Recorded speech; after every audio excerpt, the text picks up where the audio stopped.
Hello, everybody, and welcome to the second episode of the Romanticize Everything Podcast. I've got a familiar face back on today, and we have a pretty interesting subject, pretty topical to start with. So, by now, I'm sure many of you have seen promotion for Christopher Nolan's upcoming Odyssey film and some of the discourse around that. I know Jonas has talked about it before. I've been pretty quiet on it this go around. Um, I'm not going to pull the whole I was talking about it before it was cool. But I've been talking independently about armor in fantasy and historical films and also Bronze Age Mycenaean armor, specifically on TikTok for couple years, even before the Odyssey even was announced. So it's definitely a topic I'm very passionate about. I love historical armor designs. I love fantasy. I love storytelling. I love myth. Jonas, you obviously do as well. I do. I enjoy myth greatly. So I guess I will. I know the answer. I'm sure Uh-huh. most of the audience knows the answer, but I will ask you, what are your thoughts on what has been shown so far in terms of the armor design and overall aesthetic choices? Could be better. That's certainly an understatement. Yeah. No, I think I will say, and I've made this point in my videos, or at least I was trying to make this point. You realize once you start creating content, it's hard to make points that everybody's going to understand. But I was trying to make this point that I'm not necessarily so upset with the armor as like some people are, because I just know that Hollywood is going to do that to a degree. But I just hate the fact that we have created this idea that it's okay to just do whatever we want. Because I know it's like, maybe it's just a very, like, I don't know, close-minded thinking that I have, but I just feel like the further that you drift from truth, it just becomes a slippery slope, and it's like, what are we going to include next? What comes after this? Like, what are you opening the floodgates to, you know? And I feel like armor is just kind of an easy one to just like do correctly. We have the evidence, so just do it, you know? Yeah. Yeah, I will say so. I don't hate the armor designs as much as some people do. Hmm. I don't like them, but I don't think they're the most egregious thing I've Yeah. ever seen. My problem though is I kind of think like you're saying the set design, costume design, all that stuff. It's kind of like a microcosm of the filmmaker's approach to the whole story. And I Right. was recently watching some behind the scenes from Lord of the Rings, the production, Oh yeah. um, and they were talking about how, for example, the Rohirrim armor, they hand stitched that chainmail. They had people making chainmail for days, constantly. The actor for Theoden, he put on his armor and he was saying to the camera, "Wow, this really makes me feel like a king. This is going to help me act like King Theoden. I feel like him in this." Yeah. The design for the Uruk-hai armor, the Isengard orcs, they were talking about how the designers were making tactical decisions for the different loadouts. For example, the pikemen had an angled visor or Yeah. something Saw that. to help them use their pikes, Hmm. and the swordsmen had some other different choices and that kind of thing. And it's like that degree of care in thinking in all the designs, even though they're fantasy, they're very grounded with a few exceptions, like Sure. the Witch King or sorry, I mean, Yeah. it's still fantasy, right? They had But a rhyme and a most, reason to all of it. yeah, most of them are historically inspired, but still their own unique thing, and they were visual storytelling. Like you could look at a set of armor and get an idea of the culture behind them. The elves have very elegant armor. Hmm. The men, of course, horse riders, horse motifs, all that kind of thing. And it's just that level of care. It's like, yeah, if they wore generic costumes and everything else was the same, the acting, directing, all of that, it probably wouldn't be a huge difference. But the Yeah. fact they cared that much about the little details Hmm. sh- shows how much they cared about the story being told.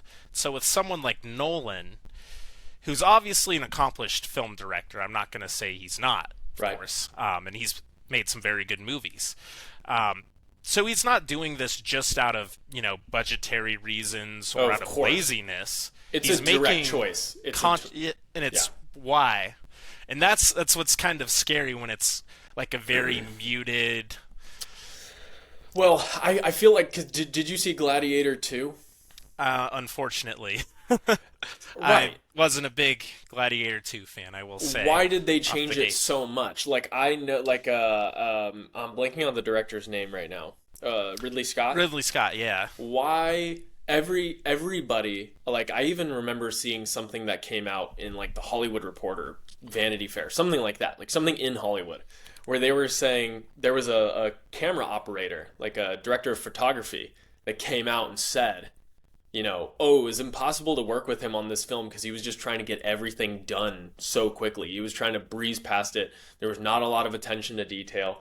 And, being an actor, I've been on these film sets where you can tell sometimes when a director is just crunched for time and they're just trying to get through shit. And it kind of sucks for everybody else because it's like, wait, I didn't like my take, or wait, the sound wasn't good on that one, or wait, we can do this, we can try this a different way and see what we like better. If you're out of time for whatever reason, money constraints, actual weather constraints, whatever, like it's going to produce a lower quality piece of content. And I think that may have been the issue for Gladiator 2, possibly, but I have also noticed this trend towards, like you said, things just like the colors looking more muted.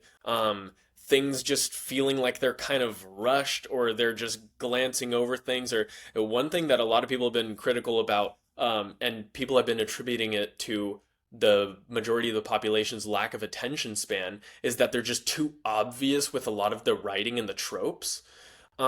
And I wonder if that's an issue in the actual writing room, or if that's something that directors are sort of like adjusting on the spot. Because I've been there before where there's something written in the script and you're like, oh, this is nuanced and awesome. And then the director takes it to a new level. Or they're just like, it doesn't make sense. Just scrap it. Just say this instead. You know what I mean? Yeah. Almost Yeah, kind of undermining the intelligence of the audience, I feel like sometimes. yeah, it's funny. I'm watching some older films. I'm not trying to be like that film bro. No, but you That's kind of that's like the oh well, I watched it.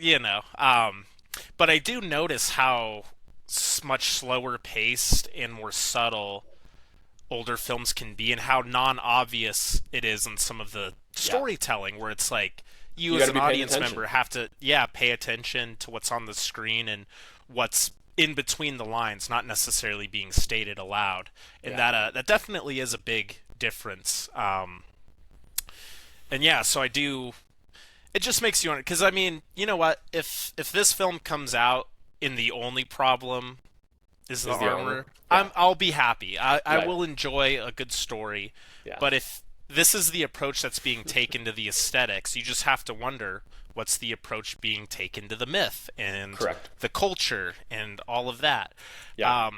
A lot of people say it's a historical accuracy issue, and honestly, I'm not the huge stickler for historical accuracy. I love my Sanaean armor, but I get especially some of the heavier pieces and all that might Sure. look a little weird or Yeah. block their faces too much. I get it. Yeah. There's a Yeah, certain there's a compromises or what have you. But Totally. Excalibur, one of my favorite films, obviously. That yeah, there we go. That film, I was reading about the director, why he made a lot of the choices he did, because it's not a historically accurate movie at No, all. it's It's a clearly blend of all kinds fantasy of and, yeah. yeah tropes of Arthurian legend. It's got plate armor that's not even historical plate armor. It's just Yeah. like, but all of But it's these, gorgeous. it is gorgeous, and that's Yeah. Mordred's got this. It's gold, like it's almost Yeah. like Greco-Roman. It's bizarre, but they were very conscious choices because he wanted to make this kind of surreal, very mythical feeling Yeah. film that captured this like the essence of the legend more so than the reality, and to Right. kind of bring you into this dreamlike world of sword and armor and knights and myth. Yeah. And if you're paying So attention, it's very obvious because it's like even when you're watching, like Arthur's armor is shiny and it's bright, but it's not quite as shiny and bright as Lancelot's, which just shows you that, like, even though they're both the good guys, at least for the moment, there's the subtle differences which tells you, like, oh, I need to pay attention to this guy, or oh, there's something significant. Is the shininess of your armor based on the integrity of your character or your skill in battle? And there's all these things that are going on in the back of your head you're not consciously registering, yeah, but it's making you feel like you're in, like, connection with the movie. yeah.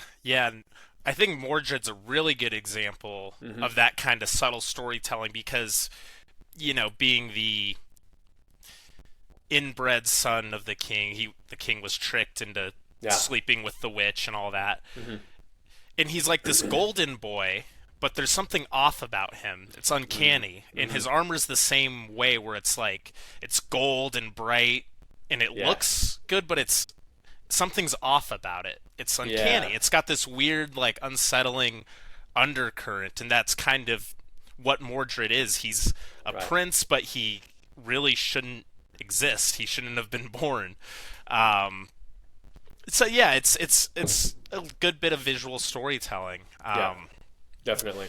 So that there's obviously, if you want to make a fantasy movie or change the aesthetics for a good reason, I'm okay if you don't stick within historical accuracy. But if you're Sure. going to change it, you better have a good reason. And it Yeah. better at least look good.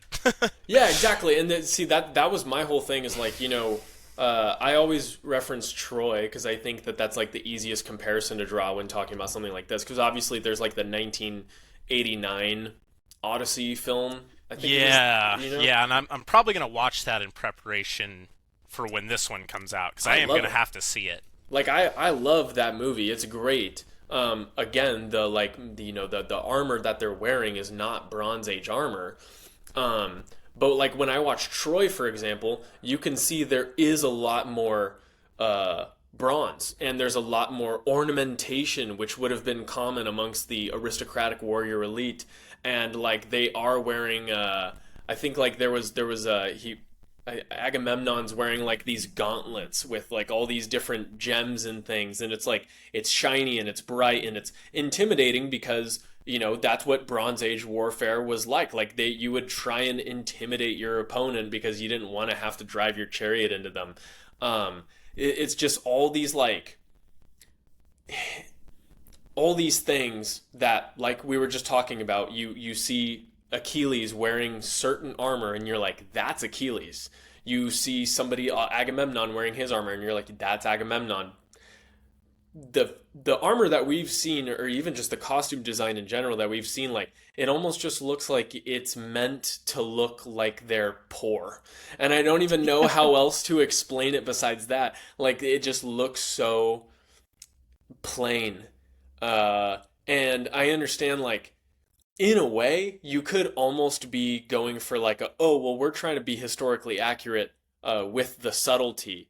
But then at the same time, you also have that I think it was Agamemnon in this film who's wearing like the black Giga Chad 3D printed like target mask with vertebrae going down the back, and it's like you were so close because you had boar's tusks on helmets, but not like animal vertebrae. But you know what I mean? will say It looks cool. no, but Okay. if they took it further, it would have been. The animal vertebrae is almost like an okay. If you took the fantasy on this and amped it up, Yeah. then okay, that would be like I don't know if you've seen Highlander. It's No, it's a I don't movie think so. about immortals. There's an immortal Scottish warrior who fights an immortal Scythian warrior or Scythian. Oh, no way, serious? Yeah, and That's awesome. I'm looking it up right now. his name's Kurgan. He's named after like the Kurgan culture. Kurgan. Oh, that's His awesome. I need to watch costume this. is freaking ridiculous, but it's so badass. it's like all animal bone. And I'll put one on the screen for the audience too. But if you're gonna be ridiculous, Oh, this is cool. yeah, yeah, it's so it's like there's almost a hint to that, where I'm like, Yeah. okay, there's a little bit of creativity there, but then the front, yeah, it's like the Giga. It It just looks looks like so. his freaking Batman movie. It just looks silly. It's one of those It's things that takes you out, and you're like, wait, I'm what's going on watching here? a movie. You know? Yeah, yeah. Oh, I'm watching a movie. Exactly. Yeah. You know? And it's one of those things where like when you're reading the book, you're interpreting it however you see fit, you know?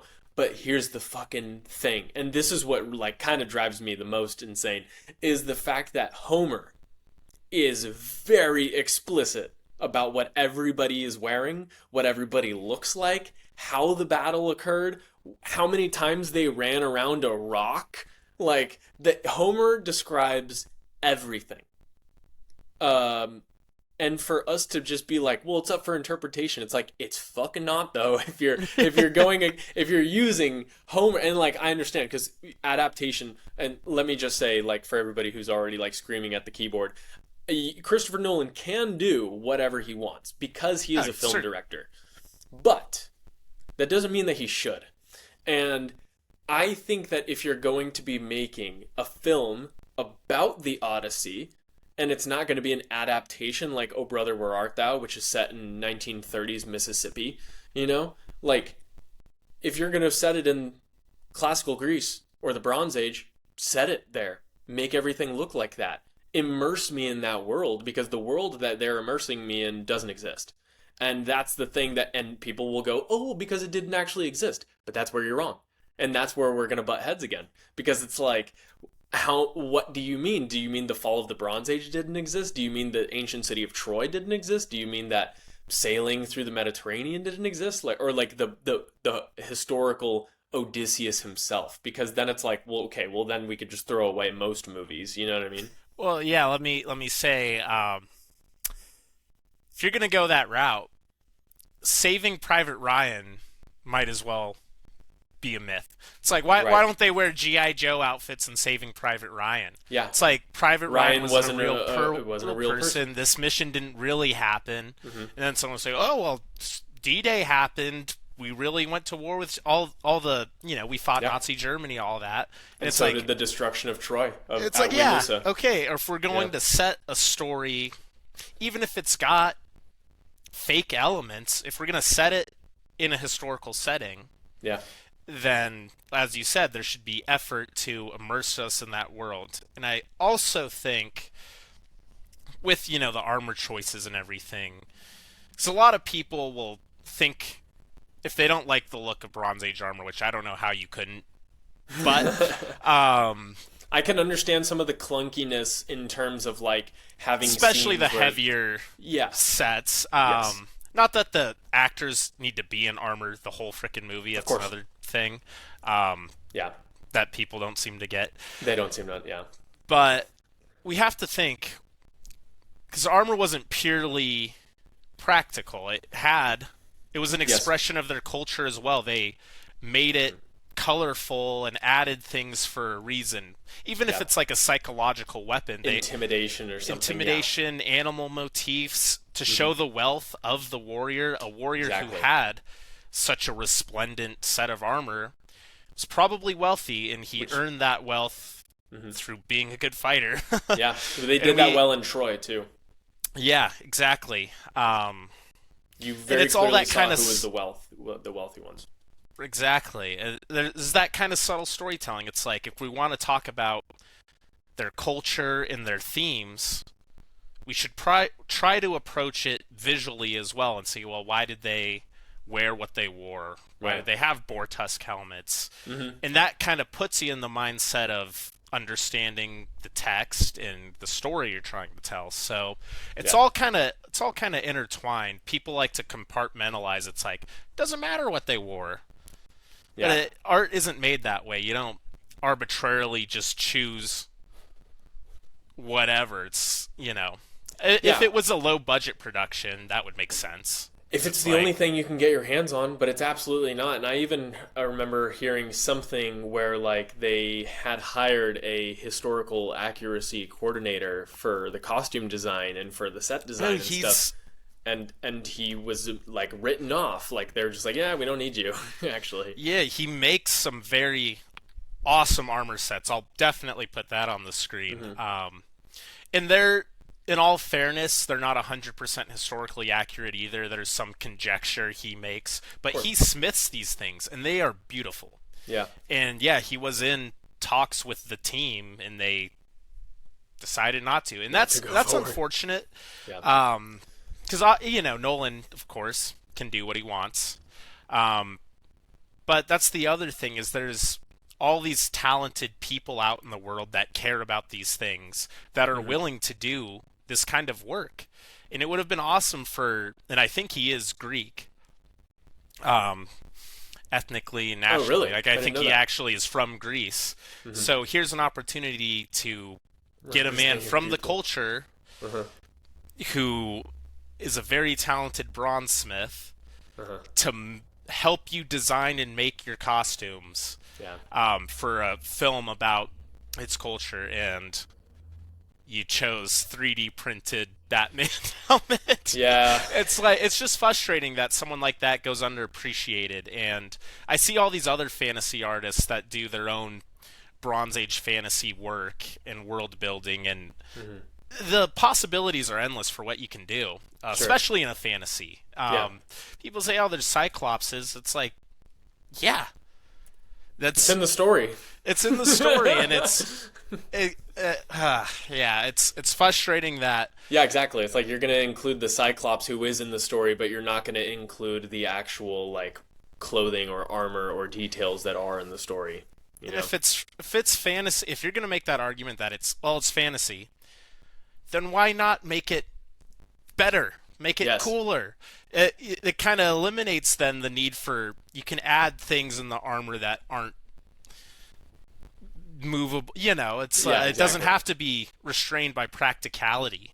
Well, see, that's the thing, is I think that like in the because I've heard people say this, they think that sort of like toned down armor that Matt Damon is wearing is more historically accurate, because they just assume.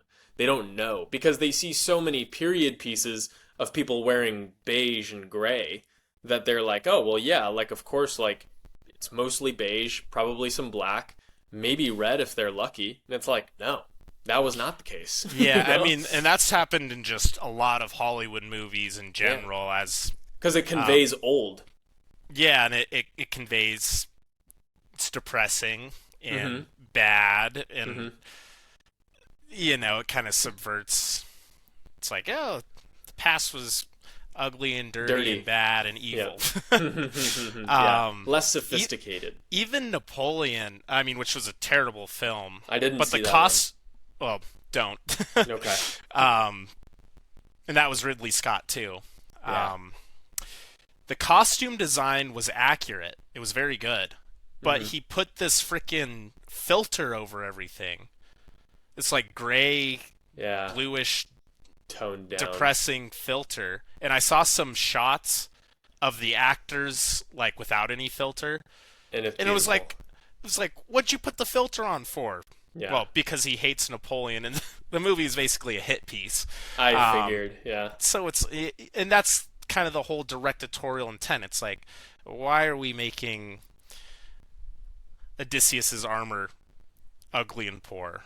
Yeah. Are you going to make him? Maybe because they're trying to do the Emily Wilson version of the Odyssey. It's funny. A family member bought you the Emily Wilson copy of the Odyssey. No. Owns that copy, and not to get too morbid, isn't doing so well. Starting to go through things together, that kind of thing.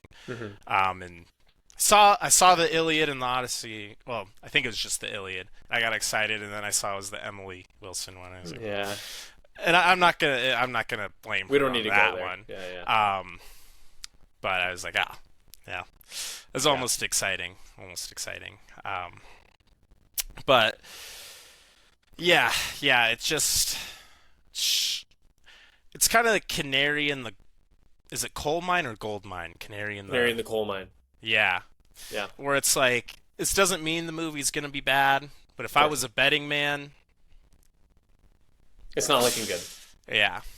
I Same thing will with bet. Lord of the Rings. It's like Yeah, if you saw the costumes, you might not know if it's a good movie, but if you bet it was because the costumes look great, yeah, you'd you be would right. be in the gold. Yeah, exactly. I think that for me, we kind of touched on earlier, the whole thing is like this idea that it is okay to twist things around because it's myth. Like to your Saving Private Ryan example, it's like we know that Hisarlik had an ancient site called Troy that was destroyed in a siege around the time that Homer sets his Odyssey. Maybe coincidence. We also know that D-Day occurred on what was it, June 6th, 1941. Am I right about that? Am I way off? I think it's got to be later in the war. It's 'Cause gonna I be don't like 45, right? It's way later. maybe 43 or 44. 44 Either way, because yeah, yeah, yeah, but definitely was later than 41 yeah, we know that there was regardless. a battle that took place, um, or a day, and then there's like they made up this mission and this person, right? When you're dealing with something like that, you don't twist the costumes or the people involved or the location or anything because you're like, oh, this is a real thing that occurred in history that we have tangible evidence of. And it's also very meaningful to a lot of people. Like, if you just change what happened in World War II, a lot of people are going to be upset. I think that there is this because we're so far removed from the actual historical events of the Bronze Age collapse that people are like, well, we could do whatever we want with it now. How long do we have to do it? Does it have to be 2,000 years in the future that people are making movies about World War II and there are flying cars? And, like, do you see what I mean? It's like, at what point, and I'm not saying that Odysseus was a real person. He might have been. I'm just saying, like, we're taking something that is rooted in history and is created meaningfully for a specific culture and then just completely changing, altering whatever we want to fit our narrative. Which, like I said, he's a film director, he can do whatever he wants, but it's the reason why that I'm not okay with it. You can't say it's because it's myth or because it's fantasy, because it is rooted in history and it does carry significant meaning for a lot of people, even if they were 2,000 years ago. You know what I mean? Exactly. Yeah.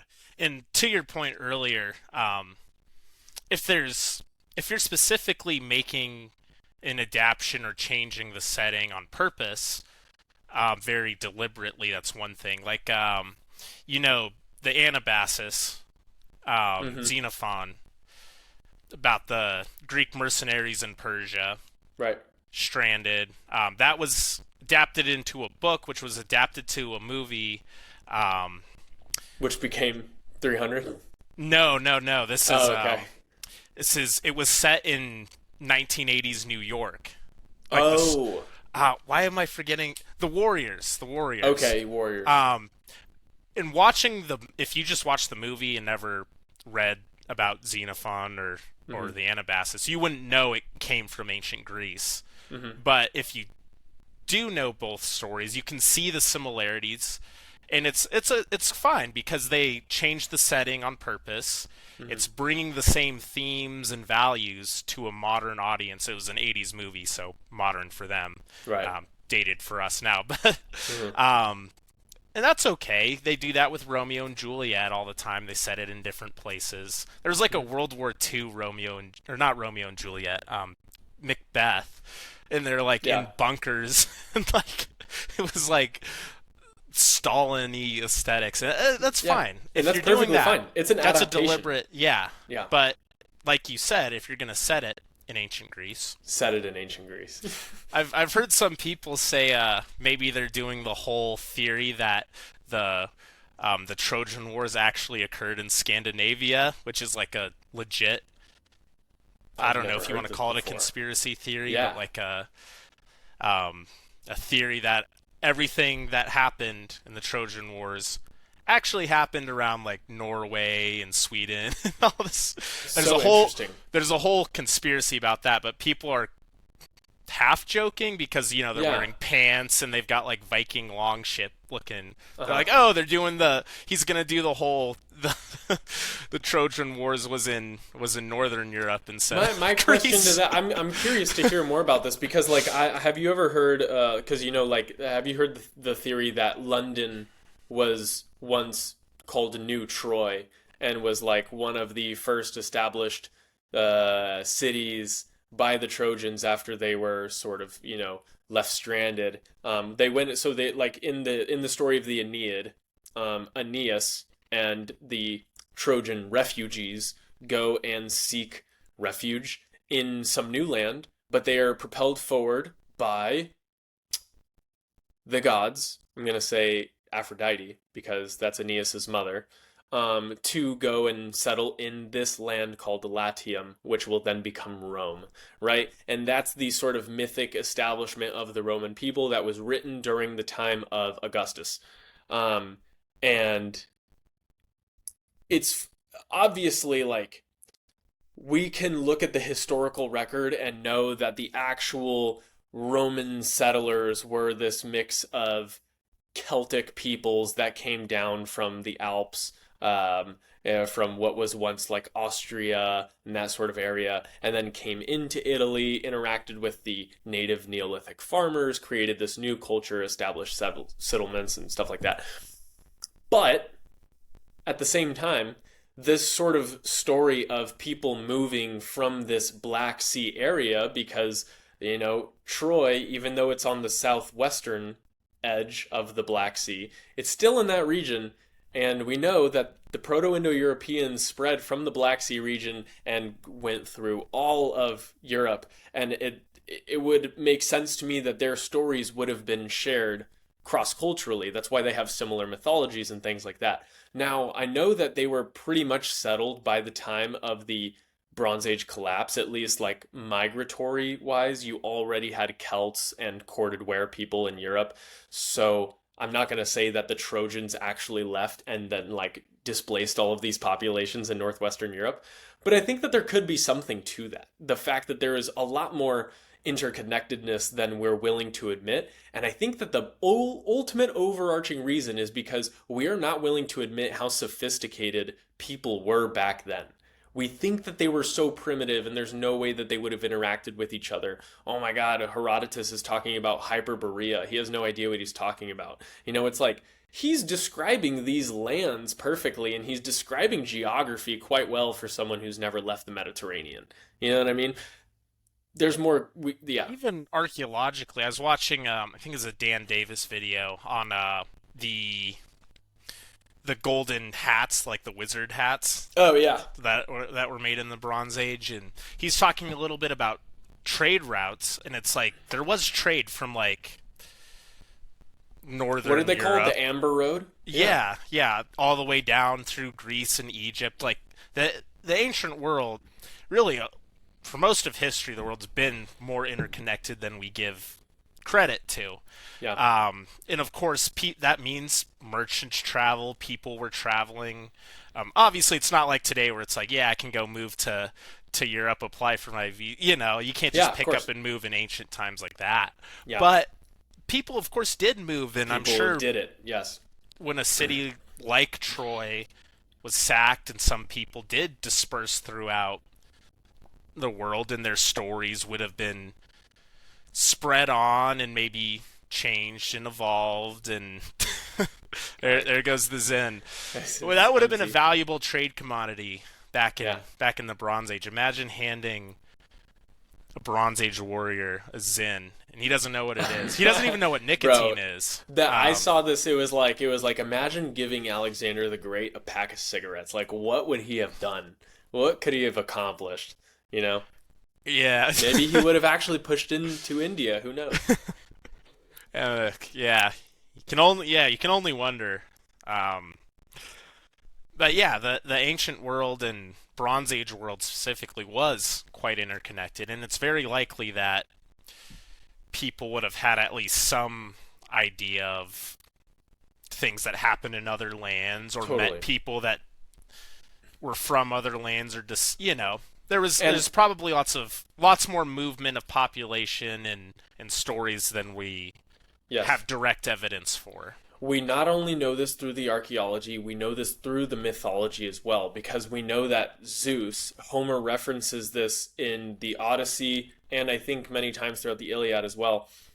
Zeus is like a patron deity of travelers. Like, because it was a very common thing to travel in the ancient world. And so one of the things that I'm trying to remember the word. It's something along the lines of Xeno something.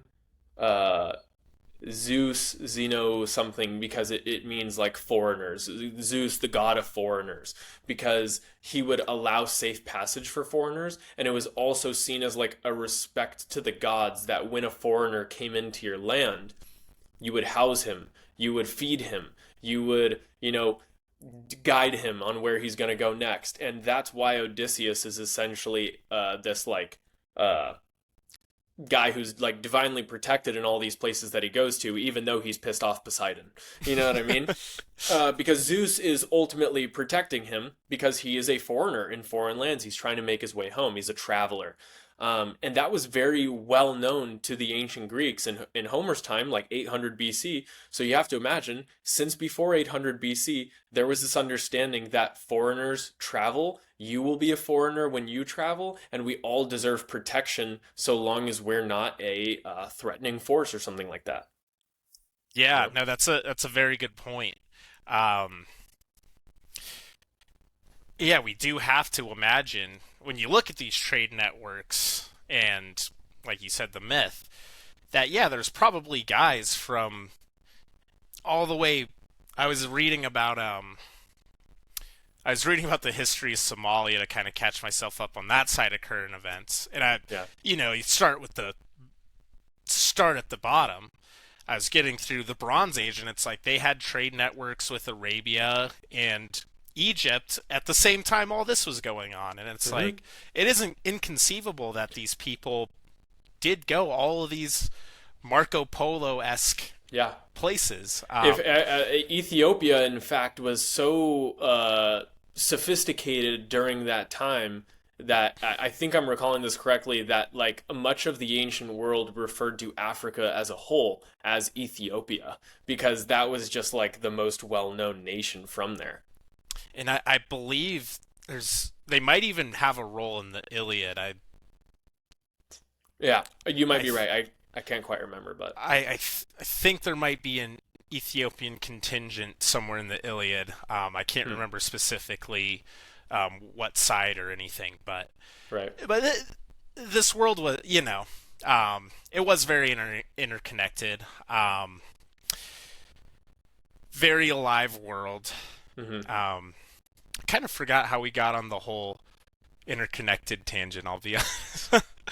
Just Oh, imagine. because we were talking about like the I want you to explain this theory about the Trojan War Oh having occurred yeah, in yeah, Scandinavia. yeah. I guess kind of wrap that loose end up.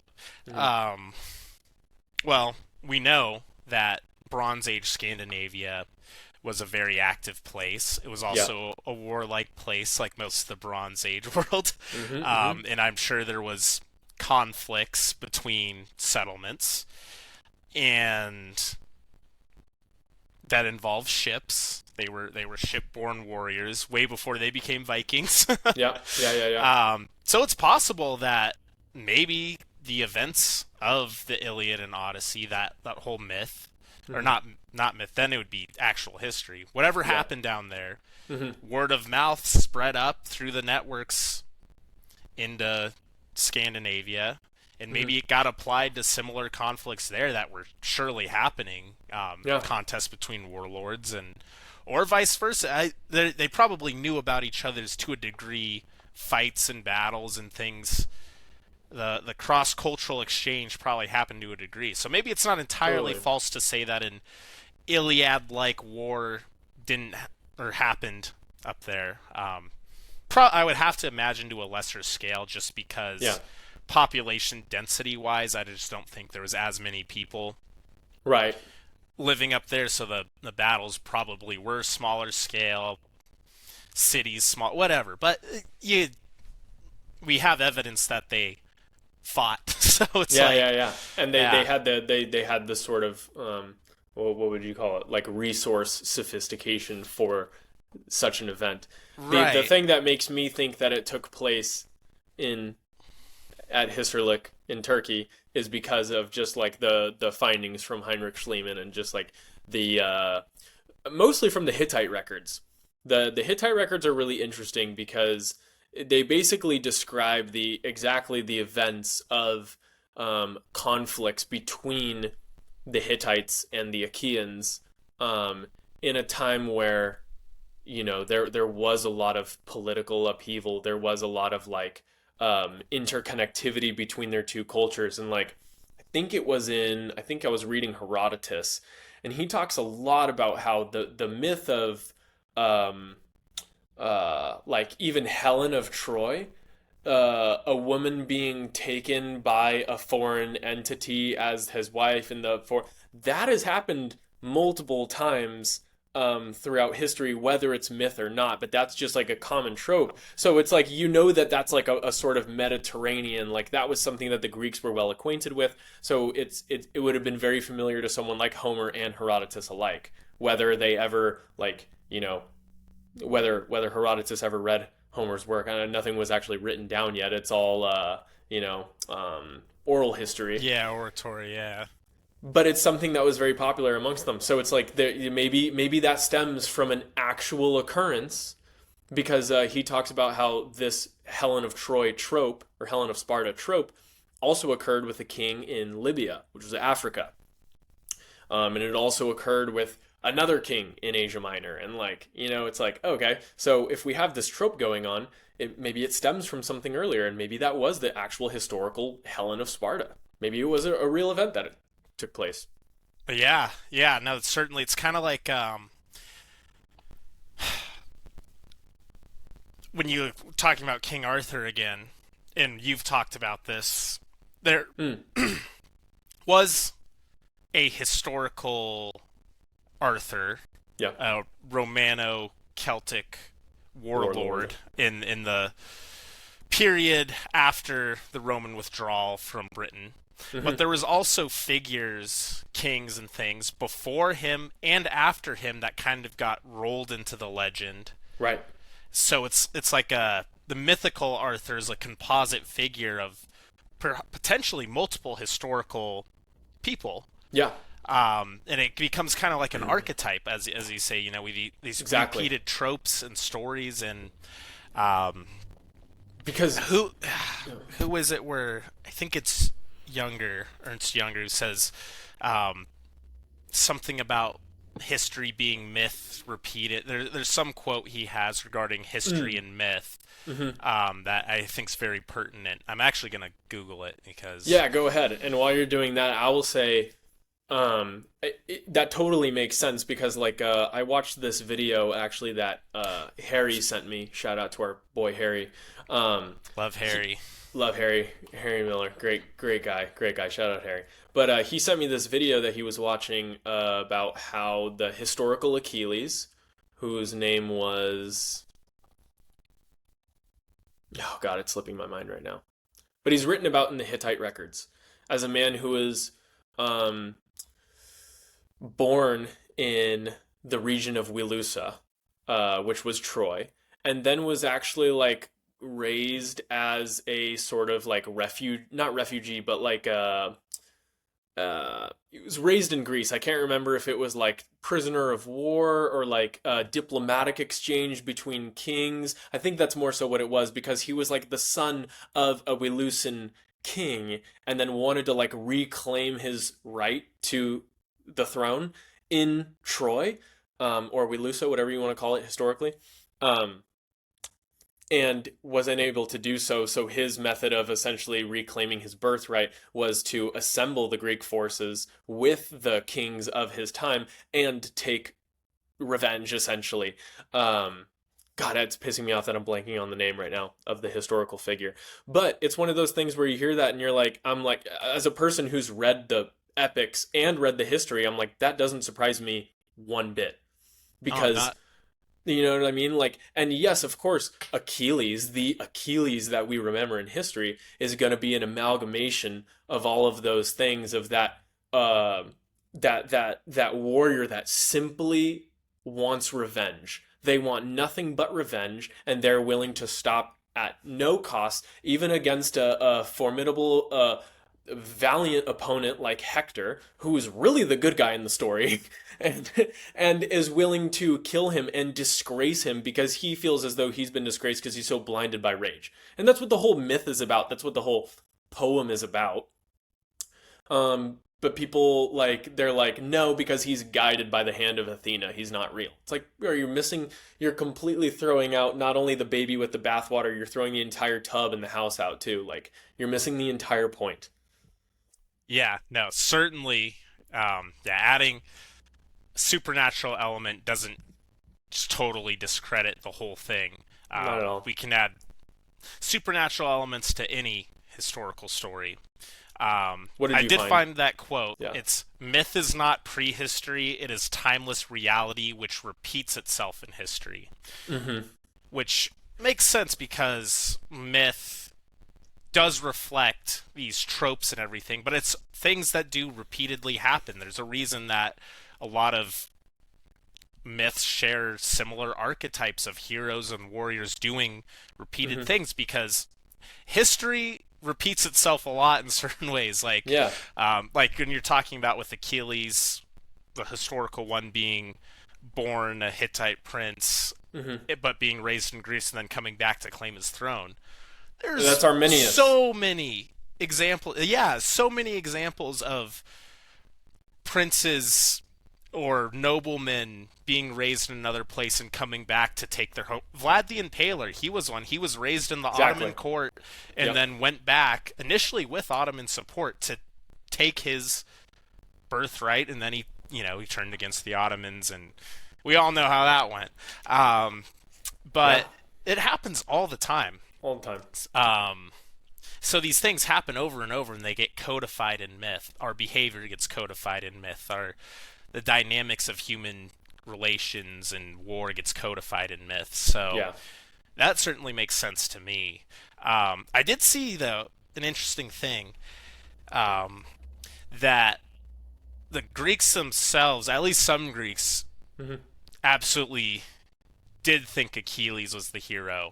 Alexander the Great being Oh, totally, one of totally. them. I didn't mean to disrespect any Greeks or anybody by saying that Hector was the good guy and Achilles was the bad guy. Yeah, no, I you know. get you. And Yeah, it's an interesting. That's a whole nother discussion of morality, and then there's Yeah. ancient versus ours, and then I'm sure that we take for granted that ancient cultures all had like a uniform view of their religion, their gods, their stories, and we know they didn't.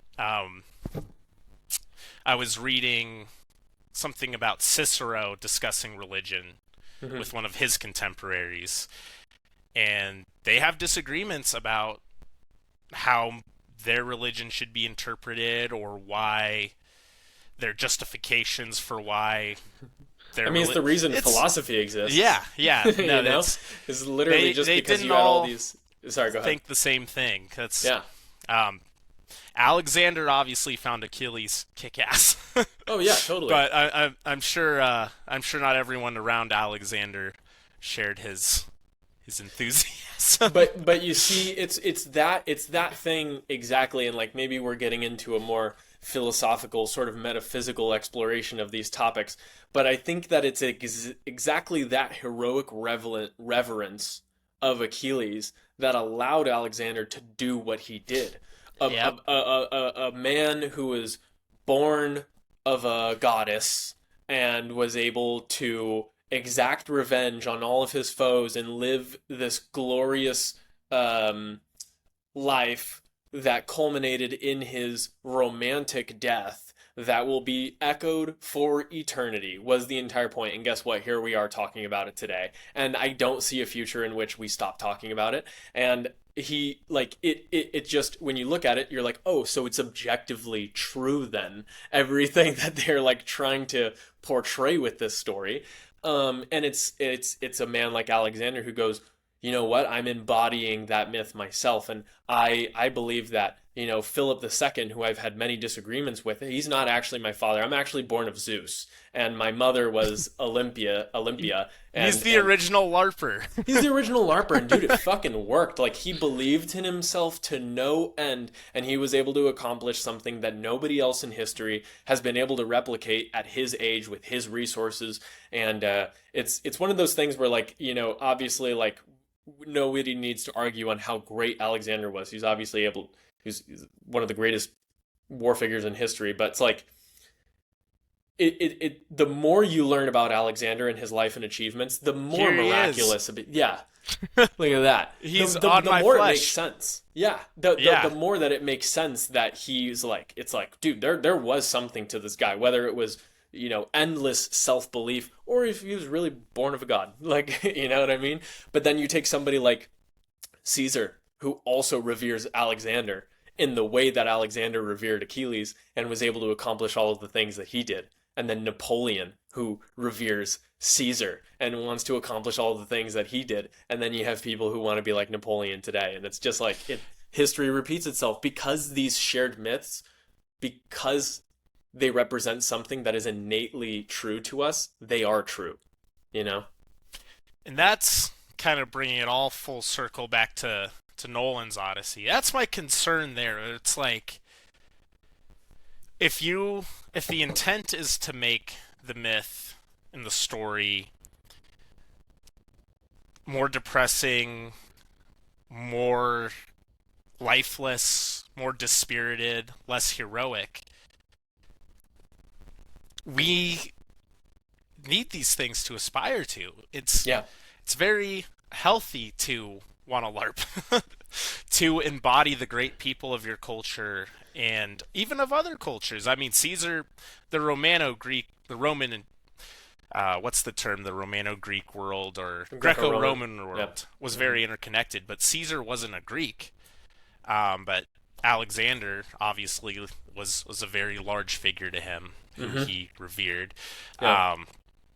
These mighty heroes, it's good to have these examples, and it's empowering to us as audience members to live a more full life. I think 100%. That's one of the big reasons I've made a lot of changes in my life, was coming around to that realization of wanting to be better than I am, more than I am, and seeing these historical and fictional and mythological whatever figures as people to be inspired by and look up to, even if you don't agree with everything they did or aren't capable of everything they did. I mean, sure, I'm not going to go burn down a city tomorrow. We were born too late to explore new lands and too early to explore the stars. So you know, but we can do as much as we can with the resources that we have, and like, you know, like you were saying, it's about embodying that sort of heroic ethos.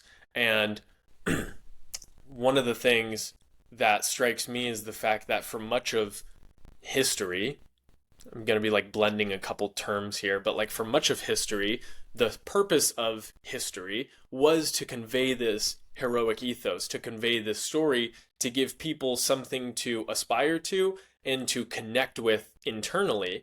It wasn't necessarily to convey exact details, like this event happened on this day with this person and blah, blah, blah, blah, blah.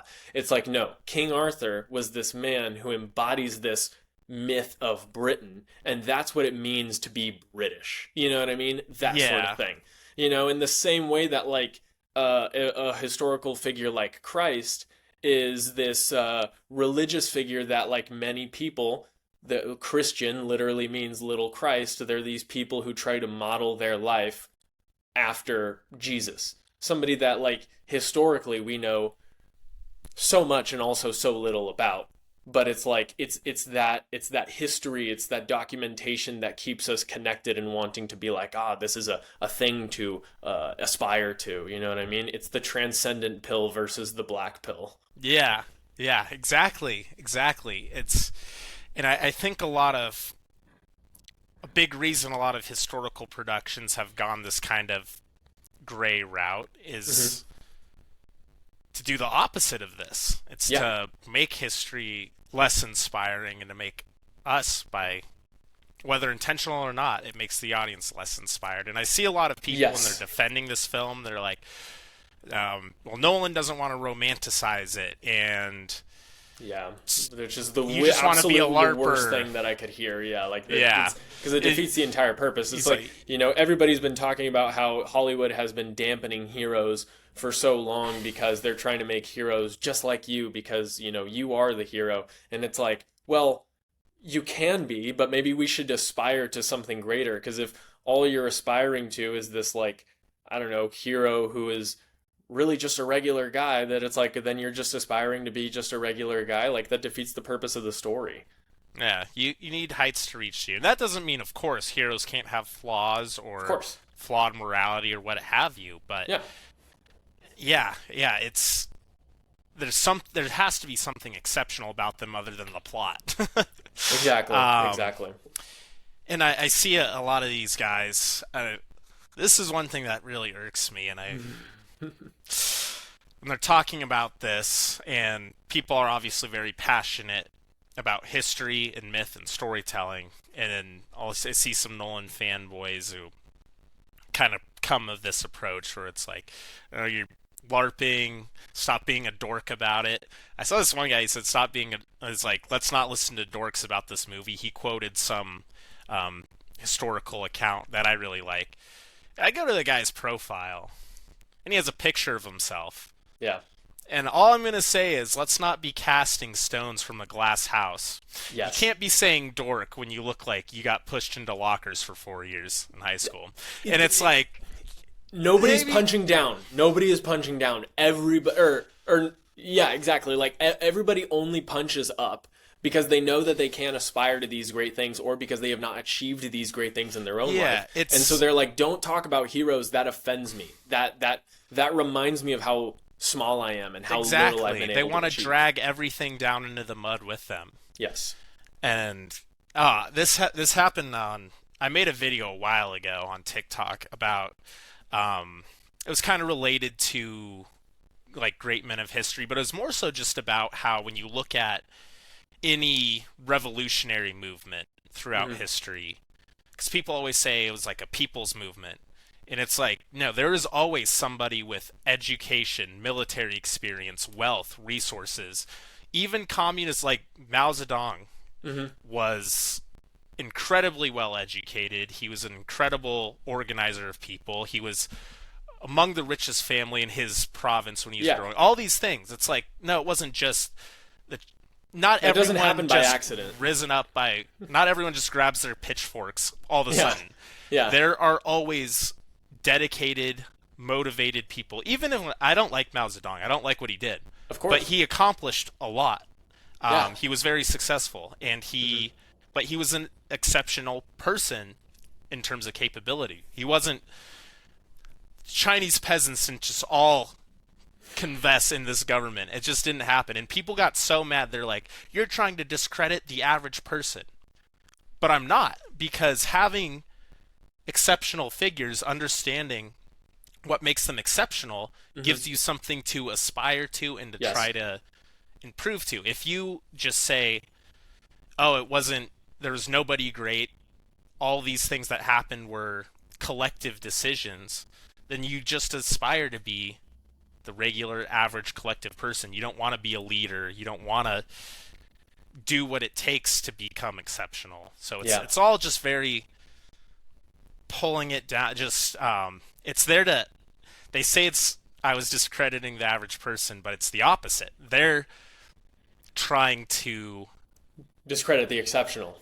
yeah, and discredit the average person from feeling inspired, from Hmm. doing more for themselves, from breaking themselves out of that prison. Yeah. Well, that's It's why a everybody crab attacked. bucket mentality. that's why everybody attacked Timothy Chalamet when he won his award, and he was like, yeah, I'm really glad to have done this because I aspire to be one of the greats. And people are like, you can't say that.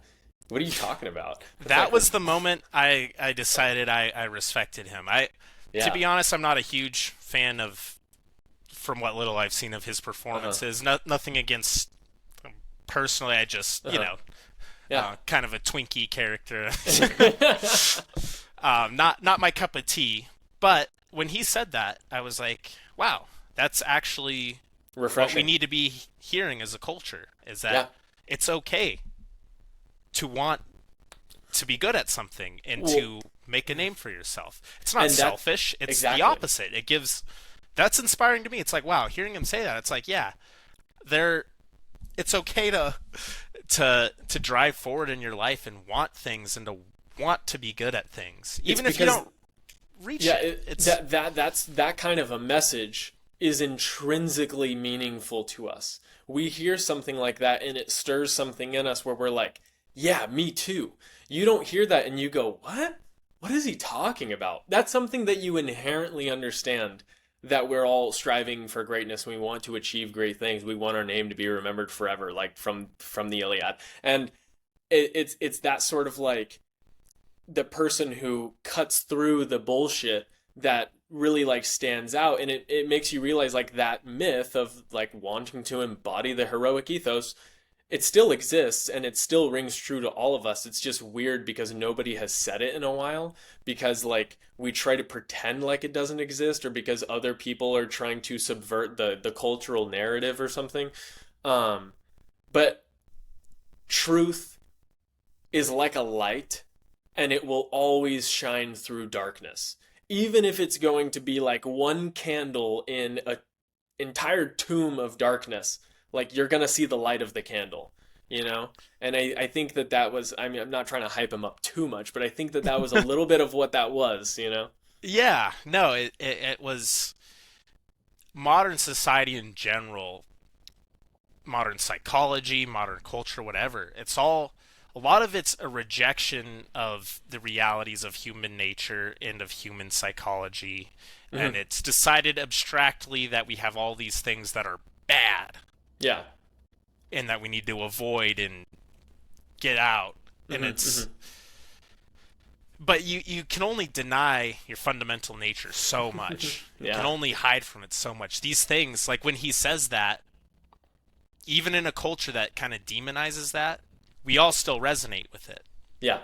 Yeah, exactly. And Um, it is kind of it shows you that you know, because obviously it's like you, no other Hollywood actors are going to say it in the way that he said it, maybe, but you know they're all thinking it. That's why they're there.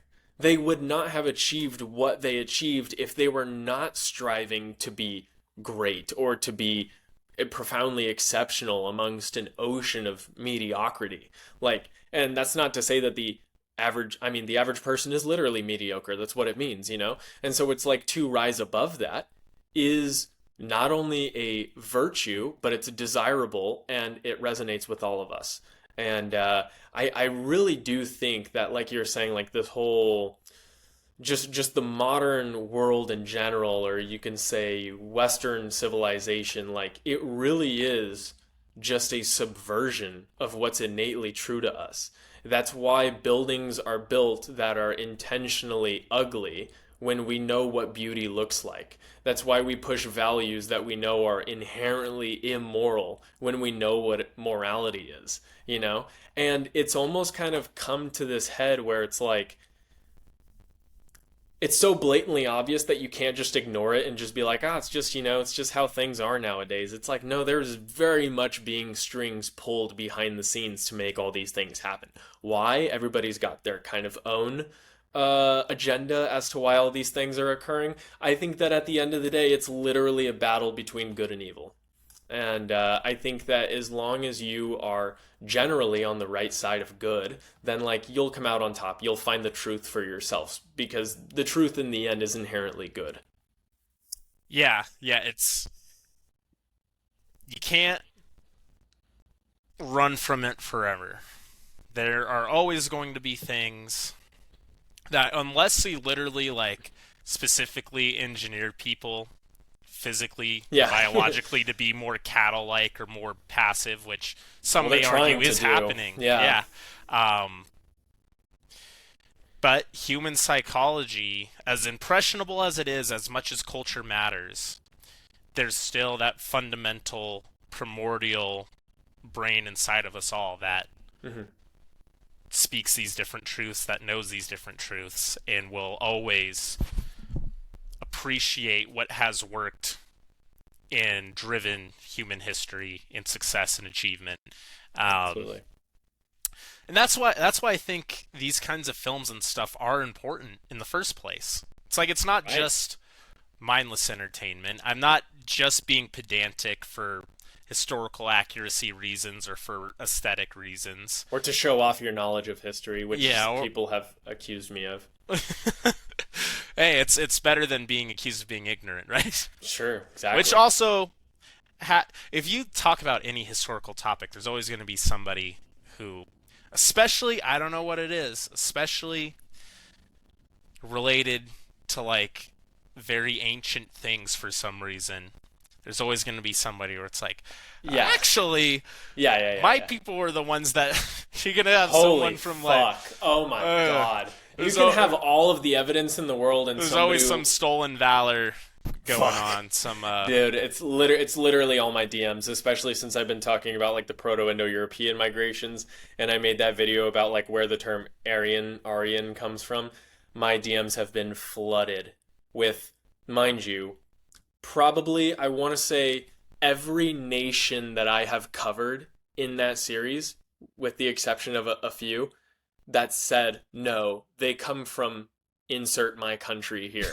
I'm like, you're unless you live in Ukraine or southern Russia, I don't believe you. But you know what I mean? It's so baffling the whole like, because you know I don't want to go too deep into it obviously, but it's like we have a lot of this sort of the propaganda that comes from like the Nazi mythology of what Aryan is, and then you also have like the Vedic cultures who have the first instance of the writing of the term Aryan. So it's like those are the two people who are like the most sort of dogmatic about those things.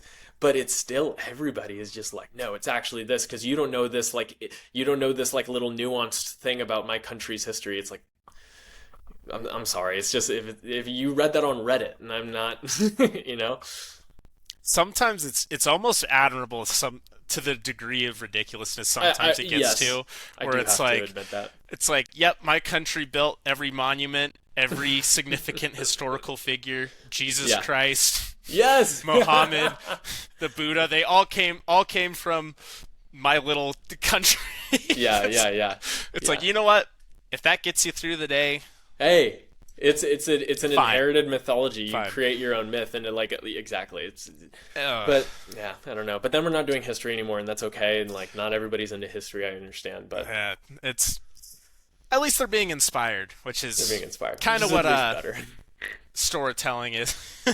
Yeah. Yeah. No, these historical stories do matter. And I think I put on Twitter recently, it's that I think the best way to view history, and also I think the best way to view your own life as an individual single person, is both simultaneously at the same time, from like a very objective, kind of detached, almost like you'd watch a nature documentary when you're looking at history. It's like there was these people, these things happened. Mm-hmm. There's room for nuance. You don't have to be personally attached. Some people get so mad if you bring up a historical battle and they like the winning or losing side, they get so mad. And I'm like, dude, this happened 2,000 years ago. I know. It's okay. You're gonna be all right. Yeah. But at the same time, it also is very personal. You can be inspired by history. You can feel it. It really happened. And Yeah. you're an extension of history, and you are a part of history in the making. Mm-hmm. And you absolutely should feel personally attached to history. Yeah. And I think you should view your life the same way, honestly. Yeah.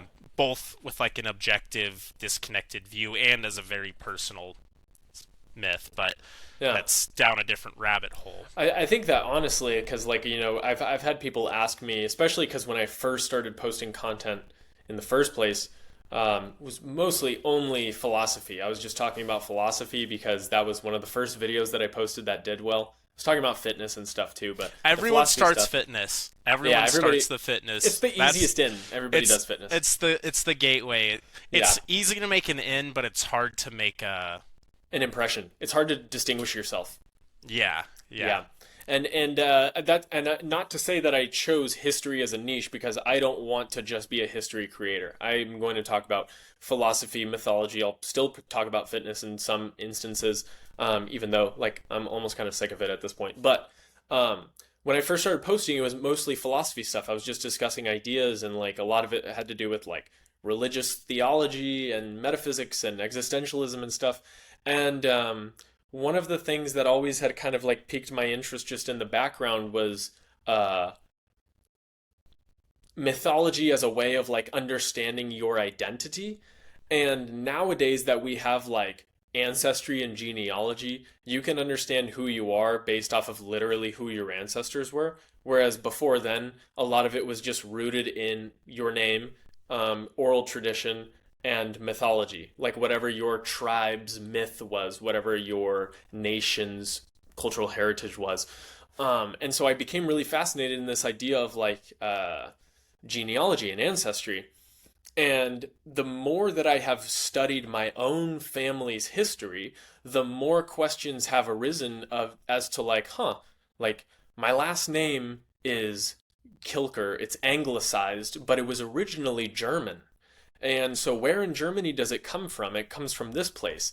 And then like, like and I'm not promoting this to people, but like I did do the DNA tests to try and like learn more about my ancestry and genetics and stuff like that. And that's where I learned about like the R1b haplogroup. And I was like, oh, interesting. What is a haplogroup? And you look deeper into it and it's like, oh, you share a common ancestor from this region north of the Black Sea. And it's like, oh, that's not Germany. Where is this from? And then you learn about the Proto-Indo-European migrations. And that's why, like, for all the people who have been like, why are you so obsessed with this topic? It's really because I'm trying to understand myself better. It's really because I want to know my own personal, what makes me me? What is the history that created who I am today? I have my mom is from Brazil, and most of her family is like either from Poland or Portugal. And I'm like, that's an interesting combination of places. Like, what's going on there, And it's all those sort of things that I think, because I've taken an interest in myself as a human being, I have taken an interest in the culture that has created all of these things. It's really just like an endless sort of curiosity, and nothing, like you said, like I'm not looking at any of this subjectively as like, well, what does that make me? A better person? A worse person? Is my culture good? Is it bad? Or you know what I mean? It's just, I just want to know more. I'm just curious. And I think that if more people explored these topics with that sort of, I just want to know more, I just want to understand better, then like we wouldn't have all this like weird dogma surrounding history or ancestry, mythology, these sorts of things. Because that's exactly it. We ascribe like a value to it. And it's like, it doesn't need to be that way.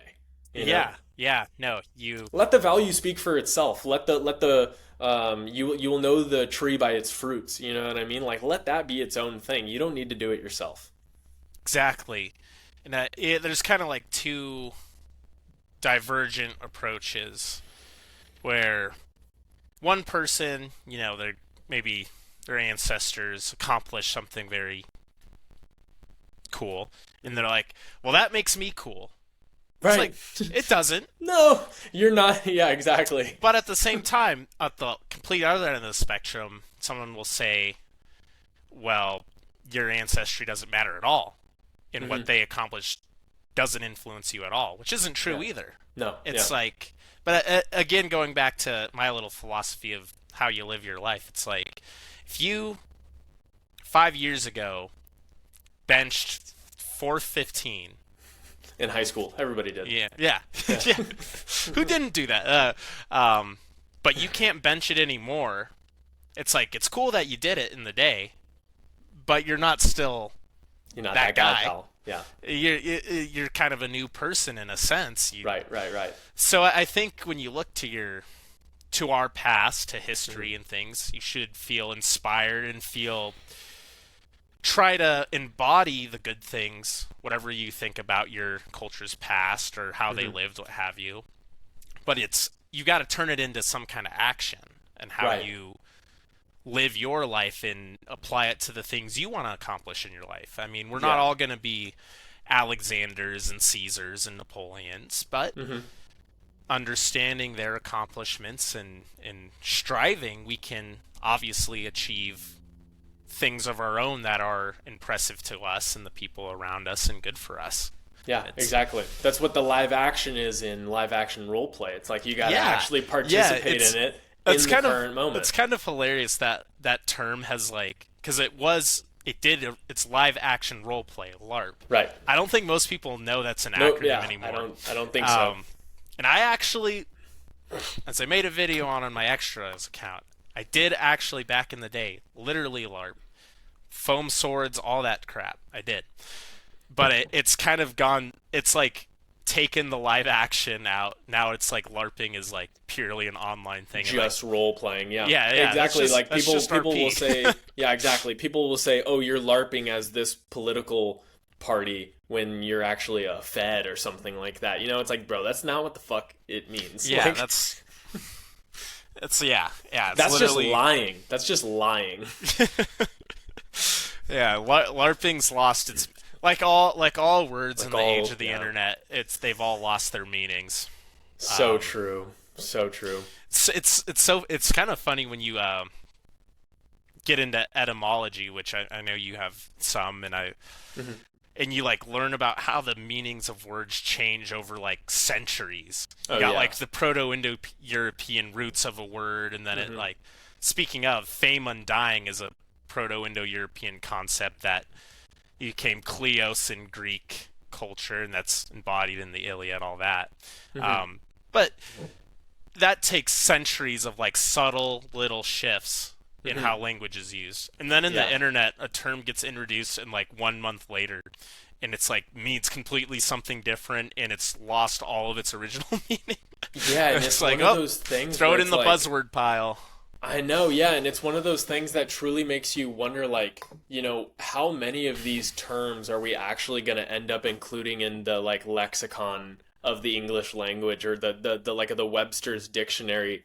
You know, like, how many times does somebody need to say 6-7 before 6-7 becomes a word in the dictionary? You know what I mean? And how are you going to define it? Oh my Because there's gosh. so many of these things that are indefinable. Like, it just, Or that they mutate so quick, and it almost always, and this is a trend also historically with language, especially English, but now it's like super fast where things yeah. they have a Microevolution. nuanced specific meaning.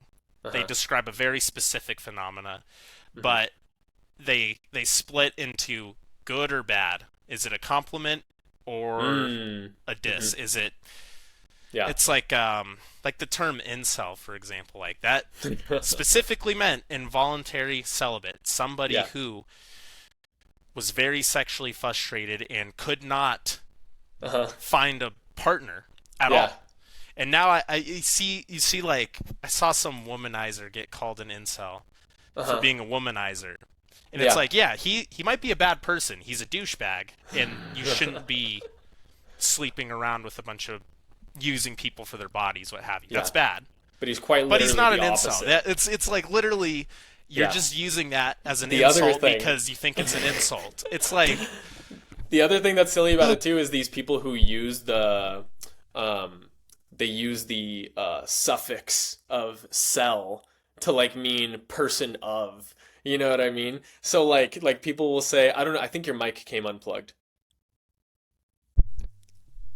can you hear Lost me? you for, yeah, I got you. Oh, okay. There you go. Yeah, I But I yeah, got like, too peop- excited. Knocked People my would be like, record. I've heard younger people be like, yeah, he's a Chad cell, or he's a book cell, or like something like that. You know what I mean? And it's like, it's literally just anything that you do, you are that thing. You are a something cell, and it's like Yeah. celibate. It means celibate.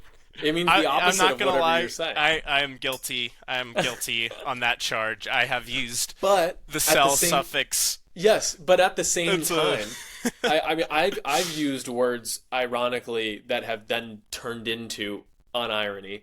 yeah, yeah. But that is the nature of language. That is the intent, because the language is meant to be symbolic in nature. We're trying to just like represent uh ideas, symbols to each other in a way that is easily communicable. And so if the intention is brought across, the word has done its job, no matter where it comes from. So in a sense, like, you do have to give credence to the fact that it's like only natural, but it is funny to see how quickly it's evolving. Yeah, it's today. Yeah, that's the crazy part. When you look at like Shakespearean English words and how they've changed, it's cool. But that's over like hundreds of years of history. Yeah. And now it's just happening at such a breakneck speed. It's Yeah. it's hilarious. I think as long as we retain the ways to express nuance and specificality, Mm-hmm. then it's all right. Something, for example, when we're talking about historical values, I don't want to get us down another rabbit hole, but Fuck it. We got all night. in the Iliad and the Odyssey, ancient stories and ancient history, there's concepts of honor and nobility that mean very specific things to those Yeah. cultures and in those cultures. But now, I mean, most people, if you say the word honorable or noble, you basically just mean they're a nice person. You might as well just say you're a good person. Right. And then we do this thing where it's like we have our watered down concept of nobility. And it's like, oh, being noble is like being a heckin' nice person. Yeah. And then we look back at history and we see that the nobles weren't exactly nice people. Yeah, a lot of the no. time. And they're like, Exactly. oh, they're not noble, they're not honorable. That didn't exist in history. And it's like, no, you took their definition of these concepts, changed the meaning completely, and now are looking back and saying they don't have it. It's like you're the one that did the screw up here. Exactly. To a Roman, honor and nobility meant violence and warlike capacity and duty in warfare. It meant killing people. Yeah. Now, we might not think that's honorable or noble, but they did, and that's where the words originated. So Yeah. when you go exactly. back and say, oh, honor didn't exist in ancient Rome or feudal Japan or feudal Europe, it's like, it did. You don't have to like it. Yeah. But well, it did. that's like tying back to the whole like myth as defining culture sort of thing. Like the actual, like you said, like Achilles is the good guy in the Iliad. He is the hero because he embodies the values that the classical era Greeks, the Iron Age era Greeks, like embodied. They believed that that was a good thing, to be somebody who was willing to go to the death and commit whatever atrocities necessary to gain respect and admiration from people. Like that's what a good person does. That's what a hero does, and it's the same with like, it's fun, it's kind of full circle, because like you said about like nobility is more of like a class status term, which then becomes like, well, the upper class people are the good guys historically, as far as they are conveying their story. And then it becomes like, yeah, nobility also means good guy again, but for a completely different reason, like all of the nuance is lost, but the meaning is somehow retained. It's like, it's like you did the math problem incorrectly, but you accidentally got the right answer. Yeah, it's funny. That happens a lot. You look at the particulars and all of a sudden, all of a sudden it is incorrect. It's the value of myth. It's just like objectively true every time. Yeah. It's funny how that goes. Guess to kind of tie everything together, full circle, we're talking about myth being reinterpreted in a modern mindset, and maybe how our values might not see the same, and how ancient values, and how a director might be trying to subvert ancient storytelling. Hmm. Do you think Odysseus is going to kill the suitors? I've seen this debate, and Mm. because people are seeing how he's treating the rest of the film, they think he's either not going to show this, or if he does, he's going to paint it in a very negative light, which to the ancient Greeks it was not a bad thing he did. He was not a It's villain incredibly for noble of him, yes. quite um, literally. so you think we're gonna see it? And if we see it, do you think it's gonna be played straight? That's a really good question. Um, I think that he will probably figure out some workaround. I don't know. Maybe I'm giving him too much credit. I don't know. If Odysseus does not kill the suitors, if the suitors don't die, the whole movie is for naught.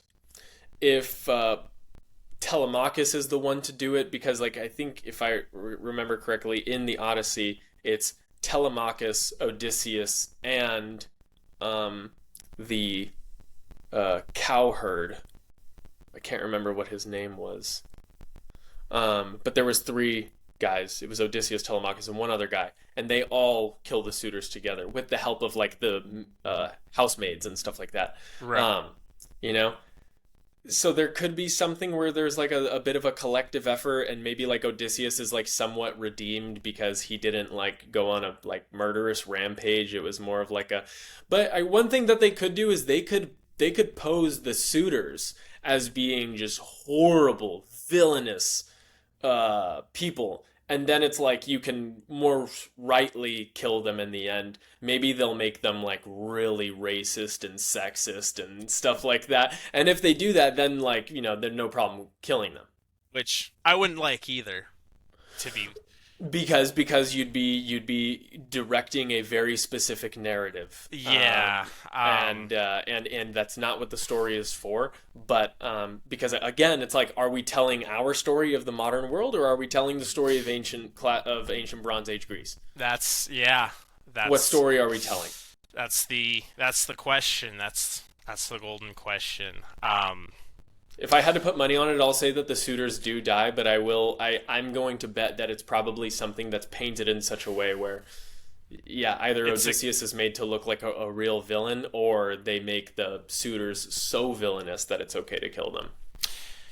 I think that's probably a safe bet to make. That's the bet I would make. But in the spirit Cool. of betting, Mm-hmm. I will Wager money? I will make a counter bet. Okay. I'll have to figure out exactly what I'm How much? wagering, but especially because I don't think I'm going to be right. But I will wager that he doesn't include it at all. In much the same way that well, I mean, like in the movie Troy ends right as Troy is falling. Well, you know what's interesting is in Troy, because like in the Iliad ends with Priam talking to Achilles, and that was like still a half hour left in the movie. They go into a little bit of the Odyssey with like the Trojan horse, the actual destruction Yeah. of the death of Achilles. That's not even in the Iliad at all. So they could very well, not that he's obviously going to be modeling after the after Troy, but he could do something similar where like maybe the story ends somewhere else. Yeah. You know what? I'll change mine. I'll change my wager. 'Cause it would be he's got to address it somehow, right? It's the whole climax of the film. I will do the frickin' devil's bet that he plays it straight with all the nuance and doesn't make either Odysseus or the suitors more villainous than they actually were, or try to paint a specific moral lesson. He's just gonna play it straight. I don't I believe hope it. you're right. But I'm a betting right. man. I'm a betting man. I'll make that. I'll make that bet. It's a little bit of hope. Totally. Now that's a reason for me to want the movie to be good. Dude, I mean, I do want the movie to be good. Like all things considered, I don't want it to be bad. I want us to have a heroic epic that we can like really. And like, did you see the Northman? North. Yes, I did I loved really it. like The Northman. Yeah, I'm due for a rewatch. It was a few years ago. yeah. Um, but yeah, no, I know a lot of We can modern have that. audiences were turned off because of the choices made in that film to be authentic to the value system of the Yeah. Norse. But dude, That's what that's like made it great to me. yeah. And one thing that I don't want to like spoil my I'm making a video, or at least like I have like a concept for a script that I'm writing about the Northmen and how you know like that sort of the role that the seer or the oracle plays in ancient society, and how like the story always pans out exactly as the oracle says it will, and how that actually works on us like on a psychological, metaphysical level, even today. So that's something that I'm definitely going to be talking about in a video soon. But yeah, I loved that movie. That was a lot of fun. Was a lot of fun, and I look forward to that video. Yeah, Um, I think I think that about does it. We went through that topic pretty thoroughly. I think we covered it We all. are both great appreciators of storytelling, myth, history, obviously. I mean, Mm. if it wasn't obvious from an hour and a half talking about it. um, but yeah, no, it was excellent, and I hope everyone enjoyed. And a little bit of housekeeping, if you will. I do want to be more consistent. This is the second episode. I promise more. Um, my classic over promising, under delivering.